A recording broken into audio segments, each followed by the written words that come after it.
whenever. Hey Candy, how are you? I'm good. Hey, welcome to Carmel, Indiana. Thank you very much. It's my first time here. Really? Yes. And this is the Palladium? Yes, incredible place. Really? What was your first impression of the Palladium? Well, to be totally honest, I loved it. I loved this beautiful new venue, but it reminded me very much of home, Amsterdam, where I'm from, because there we have the famous Concertgebouw. Ah, right. And the setup of the whole hall is like almost the same. It really? just looks newer and fresher, but it's really beautiful, and the acoustics are great there, so it's really nice. Made me think of home in a good way. Well, then that'll make you feel good. And yeah. You'll put on a greater performance, yes, right? I think so. You know, and you know, as an artist and I assume a fan of music. Yes, of course. What's your most memorable moment as an artist and then as a fan?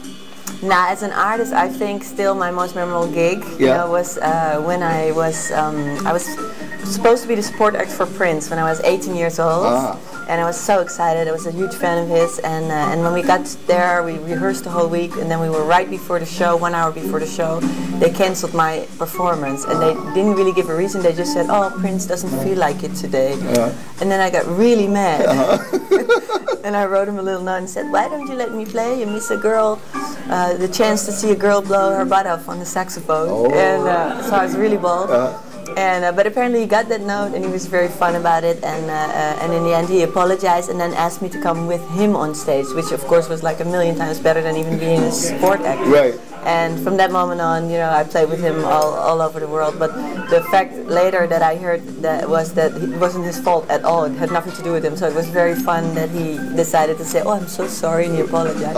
And from that on, we built a great relationship. Right. But to be there, on, you know, 18 years old with your idol on the same stage that was 40,000 people in your own home country. Oh, that's got to be exciting. It was crazy. It was crazy. Yeah. Now, as a fan, what was your most memorable, performance that you've seen? Well, I've been so fortunate because I've seen so many great gigs traveling around the world. But my parents, as a small child, they took me to all the great jazz concerts. So I've seen Dexter Gordon up close. I've seen Sonny Rollins. That was a very memorable performance. But I think the most memorable one was where I was standing, totally front row standing, seeing Miles Davis perform with Bob Berg, Mike Stern, that whole band. And at one point, I probably was 13. I was watching that, standing just with the photographers. I was just standing there. I had fought my way up there. Right.